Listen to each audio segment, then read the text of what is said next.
Thomas, Chair of the ABA Civil Rights and Social Justice Section. I am honored to be with you this afternoon and hope all of you will have a wonderful holiday season.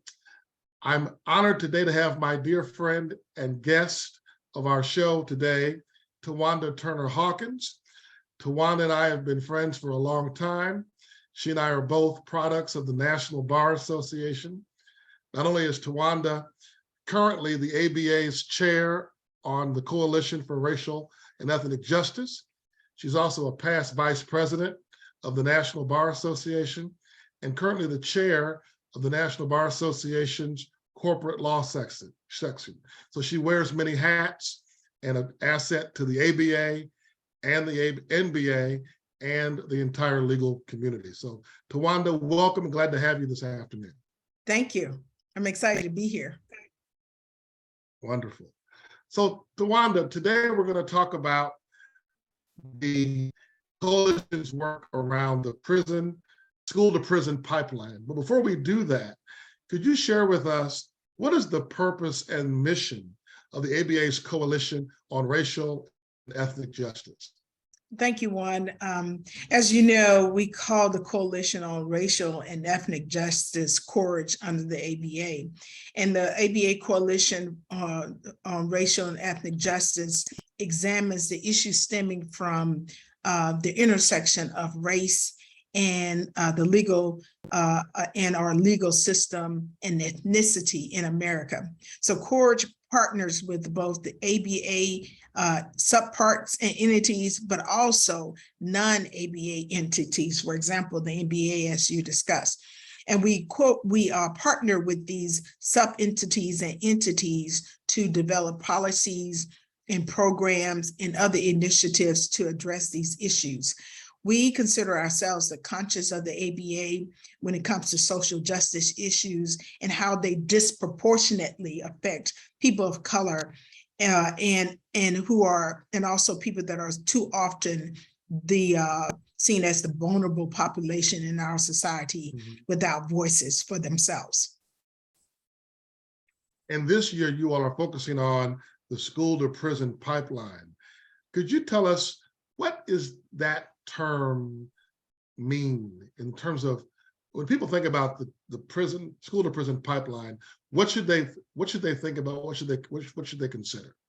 And so this issue actually has been an ongoing study and project of the American Bar Association and CORAJ in particular.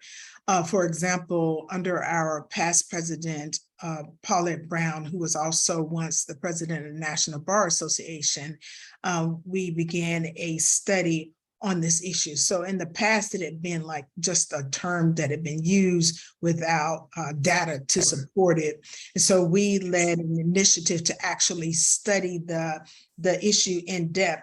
And so the then president, Paulette Brown, designated a task force to examine the school to prison pipeline problem. But across, the country, the term is typically used for a trend toward sending students from school to prison, meaning typically there are disciplinary issues. And in the past, the school has dealt with those problems in-house, but now for years now has been a trend toward calling the police or involving children in the criminal justice system for typical, ordinary discipline issues. And so that's how this term has been brought about, from going from school to prison. And then there are studies and stats on how big of a problem this is and how it impacts children for the rest of their lives. Right. I know this is a big issue across the country, but here in Illinois, we are dealing with this issue right now, where we have situations where, particularly in our suburban school districts, we see schools calling local police officers when a student gets in trouble in school, as opposed to doing internal discipline. We're seeing children charged with crimes or violations of local ordinances that would normally be contained with the detention or a suspension or some type of other disciplinary measure in school. So this continues to be a real issue across the country. Do you have any current statistics on the school to prison pipeline, particularly with communities of color and other communities that may be disproportionately impacted by this issue? Right, I do. There are ongoing studies, and there, are a number of studies that we reported out from the task force on this problem. And we actually have a full book on it if anyone ever wants to read it. But in particular, students, there are approximately anywhere from 500,000 to 650 student incidents where students, and this is pre-pandemic, all of the numbers I'll refer to are pre-pandemic, where the law enforcement was involved in children in their discipline in school. And so the LGBTQ plus, the community of students of color and the disabled students tend to be referred to the police, both in-house and public law enforcement, at higher rates than students that do not fall in those categories. And so as a result of that, Black girls are 4 times more likely to have the police called on them than their white student counterparts.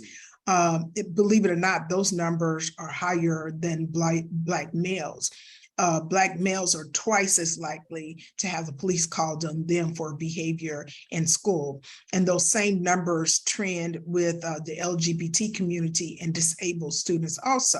Now, when I talk about those percentages, recognizing that Black students are making up only 15% of the school population for the most part, but they make up 35% of the students that are suspended, and 44% of those students are suspended more than once. 36% of those students are actually expelled from school. Further, 50% of the students who are involved in school-related arrests are referred to law enforcement. They are Hispanic or Black. And so the stats just go on and on. But what is also more alarming is that dropouts, and we can talk about this more later, you tend to see more students dropping out of school completely after being involved in school suspensions about 5 times. Wow. You referenced a book that is a resource of information. Can you share the title of the book? Okay, the first one is our, you can't see it because of my blur, but the first one is the ABA Task Force on Reversing the School to Prison Pipeline. Is a report and the recommendations out of this task force from 2018. And then leading up to my interest in this subject matter, I read a number of books about how to actually change the course of a child's life. So I would recommend reading Grit. I would recommend reading The School to Prison Pipeline. Another book is The Two Brothers More, which kind of tracks a child's involvement in law enforcement as opposed to a child involvement in a supportive environment. And there are a number of other publications outside of that. But when we talk about the impact of the school to prison problem, one of the biggest things would be, the time away from education and how it eventually leads to dropout, how that eventually leads to either having no education or a high school education, and also the impact of being involved with the prison system early opens the gateway of being involved in the prison system later in life, and it'll make it even 5 times more likely that a child will be involved in the prison system as an adult. Let me ask you this. Another book that I would recommend to that list, I'm sure you've read it as well, as The New Jim Crow. Oh, yeah. By Michelle Alexander. She talks a lot about this issue and lays the foundation, kind of the centennial work around this conversation. Absolutely.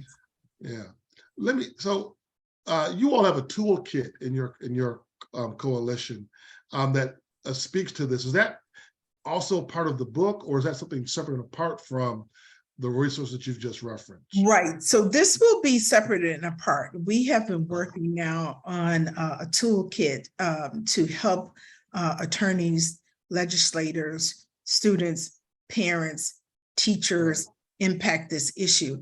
And so what we plan to do is go live with the toolkit on the ABA website after we host a convening in New Orleans during mid-year. So we want to, as I mentioned before, there was a task force ahead before to highlight this problem, to give all the stats.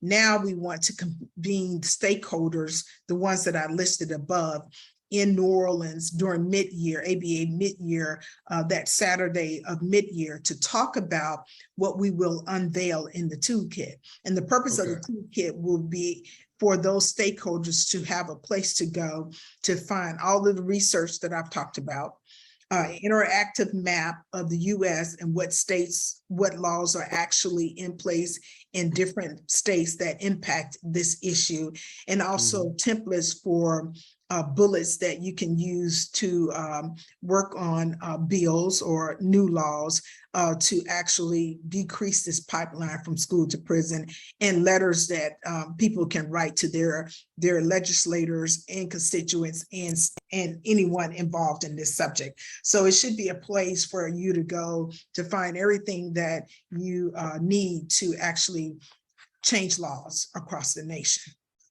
Well, let me be, if not the first, let me at least be on the list of those who want to stand with the coalition with this work around the toolkit. In our section, we have a policy implementation committee that actually chaired last year, where we are pushing our ABA Governmental Affairs Office and other entities that we work with to advocate on issues that are important to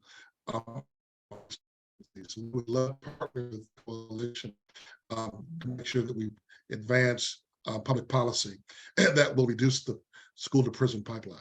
Thank you. As you may know, Twanda, the theme for this year for the Civil Rights and Social Justice section is economic justice. And we're trying to highlight the economic justice questions in the broader issues around civil rights and social justice. And so what are the economic issues involved in the school to prison pipeline? Specifically, I'm thinking about underfunded public schools. I'm thinking about the privatization of prisons. Are those issues that you all are working on or concerned about, or are there others? I have to tell you that I'm really passionate about the right to education, and the education being the underpinning of so many things that lead to success and leads to wealth and leads to safety. It starts in the family and it starts with education.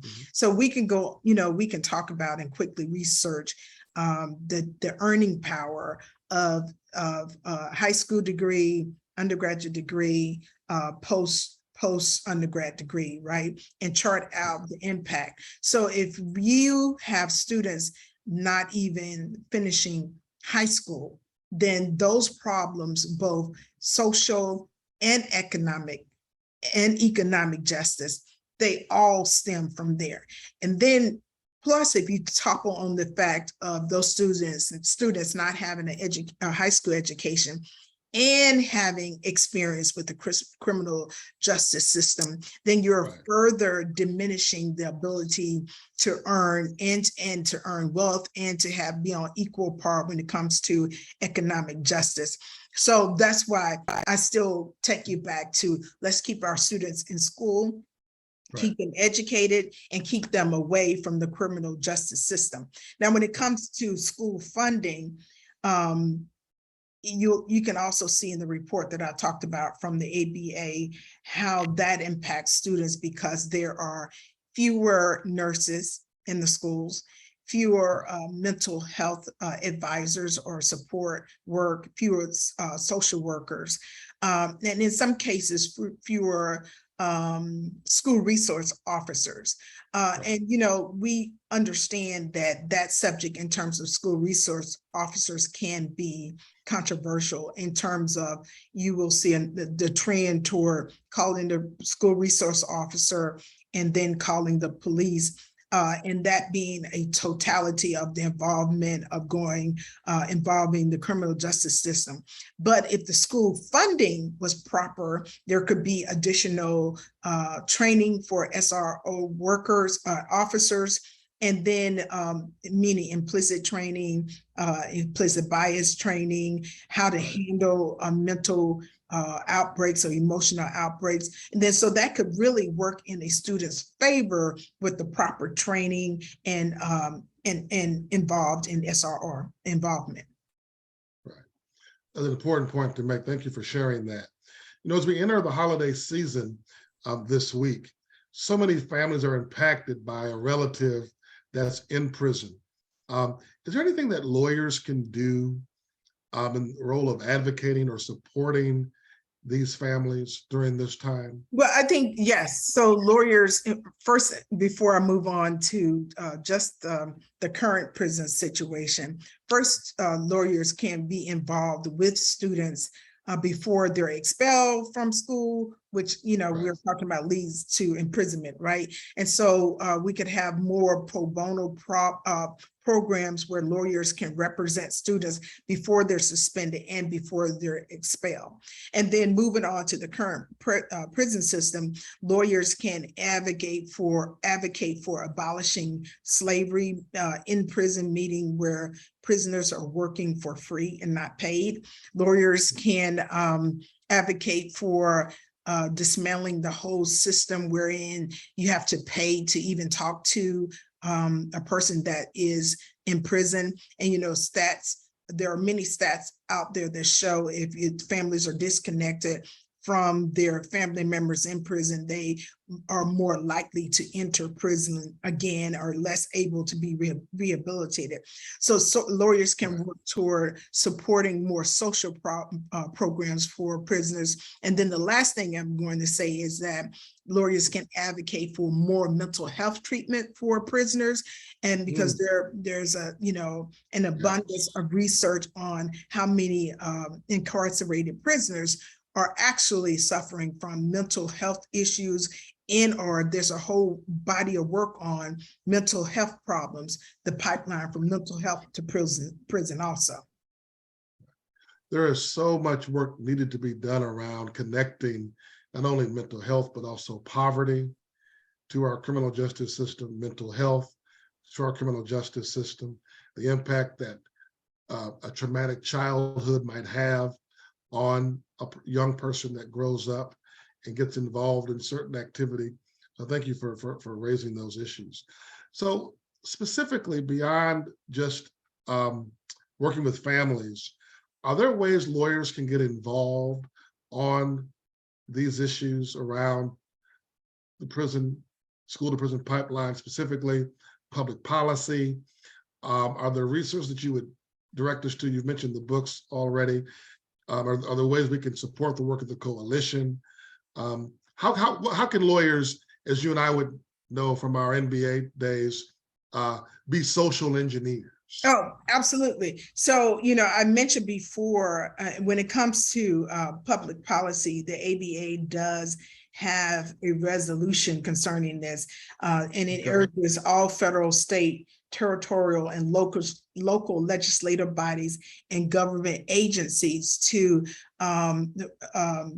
work on a host of things. And I'll let you know what those are, but also based upon my research, other bodies, agencies have come up with pretty much a similar list as we have with CORG.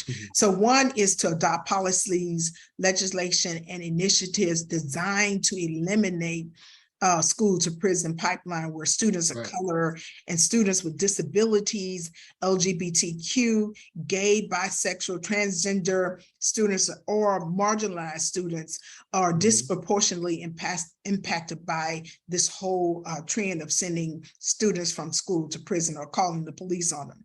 Another thing would be to adopt laws and policies supporting legal representation for students at the point of where they're being suspended or expelled from school. And so attorneys could actually create their own pro bono programs. They can create their own organizations where you train attorneys to represent students in school, even if it's not your everyday practice. We could also advocate more for supporting ongoing implicit bias training for teachers, administrators, school resource officers, judges, prosecutors, and lawyers. Right. There's a district attorney in Miami that has a full program of resisting charging students for their first time interaction with the police, and are insisting upon restorative justice measures also.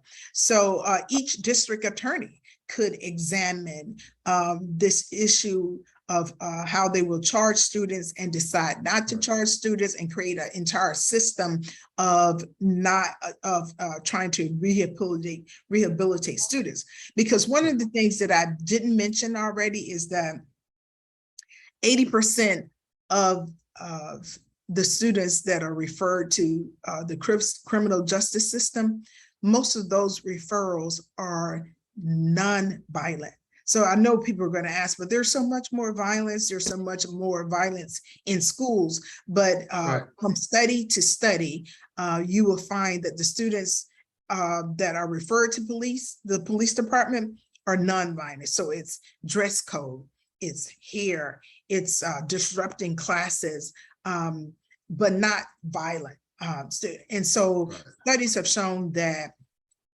calling the police on students will not reduce school violence.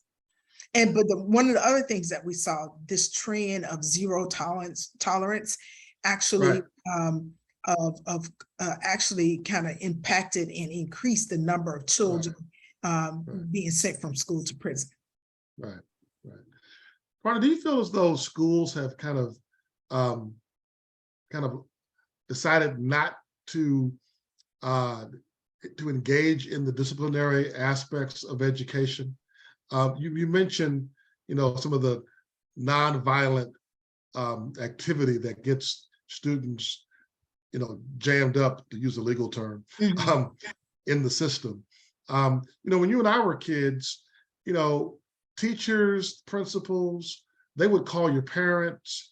They would stay after school, clean up the classroom, write 100 times on the chalkboard, "I will not do this again." And we're talking about children, kids that make mistakes, that need to learn, need to grow, need to mature over time. I think we could agree, we see bad behavior with adults in the public space all the time, but yet we hold our kids to a standard that we often don't hold adults to. I'm just wondering if you have any thoughts on that, and how do we get our educational system to realize part of their responsibility is to nurture and mold the student body, the student population? Well, I think that the difference that we're seeing may be born out of not exactly understanding the student body to begin with. So this is what I mean by that, is when we talk about more implicit bias training, we probably need more of that. So we often try to train and educate students in one fashion that is more carved out for the average or the typical, or maybe a suburban type of atmosphere. I think where our school discipline has to account for how children learn differently, how their expression is different. So, I'll use girls in particular, and maybe Black girls in particular. Some view, and studies will bear this out, some view Black girls as older than they are. So when you're dealing with a child, people often see and view the child as being older and more mature than being just a child. So they might revert to using these stronger disciplinary tactics of calling the police. Children that are hungry behave differently than children that are well fed. And one of the most outstanding things, children suffering from different mental issues are not going to respond to the typical way that teachers or disciplinary in-house school folks might expect them to. So I think it's just, instead of pointing one finger, there are many reasons for the breakdown between actually understanding the needs of a given student population or individuals in a classroom as compared to other populations. And if you had more social workers, more education intervention programs, more nurses, all of that will more assistance to the teachers through all of this, through funding, will give teachers and administrators more time to deal with the individual need of a student instead of thinking, you're disrupting my class, I need to end this problem right away, let's call the police. You made such a salient point about if a child comes to school hungry, how they might react to a teacher or another student, how it can impact their mood in a negative way. That is so true about so many people. I think a lot of us are that way. It reminds me of a situation, right? I was in court once at a hearing and the judge was hungry and literally stopped the hearing and said, I need to eat something. And we took a 20-minute recess so the judge could go eat. And so I just think that's a very powerful point, because if judges need to eat to do their job, middle of the day, perhaps a 12 or 13-year-old should be given some leeway here as well. Right. And then when you asked about what we can do and what attorneys can do, attorneys can advocate for free lunch in all the schools. So I know you might be thinking, well, there are some, and when I say free lunch in all the schools, free lunch for all the students, because, in some places there's a stigma attached to, oh, you're in the free lunch, oh, you have to use a card. Just provide food for all the children for breakfast and lunch. And then, people start talking about the budget and how that impacts, but there should be funding. And in some cases, there are funds that are untapped in some jurisdictions to provide and to extend the free lunch program. Right. So important that we understand these issues from a broader context and connect these dots between, like you said, the economy, our mental health, what's going on in our families, and education. So, Twanda, as we conclude, and thank you again for being my guest today. Thank you for having me in talking about this particular subject. Yeah, absolutely. Is there any parting words, anything that you want to share, anything that I did not ask that you think our listening audience should know about the work of the coalition, or specifically the school to prison pipeline and the toolkit? I want people to know that this actually impacts everyone. So, I know I gave the stats on the students of color. I gave stats on LGBTQ, the stats on disabled, but I want everybody to know it impacts everyone. Everyone's child is in the same school system, watching what is happening. Everyone is impacted by how people are disenfranchised if they do end up in the criminal justice system, even from having more diverse professionals. If you can't get your undergraduate degree, you can't go to law school. This issue actually impacts your law school admission, whether or not you have some type of criminal charge in your background, right? And then it impacts the jobs that you can get. And then it also impacts whether or not you will have a diverse workforce as a business owner, as a law practice partner. So we have to think about and shouldn't just brush off, oh, this issue doesn't impact me. It impacts everyone. Right. Thank you for saying that, because I've said for many years, outside of, heinous crimes, severe, violent activity, none of us want to be judged on what we did when we were in high school. Yeah, right. You know what? And you know what I'm glad you mentioned that, because I have followed the life of Brian Stevenson, who was involved in, the criminal justice system early on. And he said exactly what you said, is that we're all bigger than the worst thing that, some of the bad things that we're done, when we should have a chance to move on beyond that. Right. Twanda, thank you so much for being my guest today. I hope you have a wonderful holiday season. To all of our friends who celebrate Christmas, Merry Christmas. To our friends in the Jewish community, have a wonderful Hanukkah. And for everyone, have a wonderful holiday season. Thank you for being with us today. Happy holidays, and thank you. Happy holidays. Okay, bye-bye.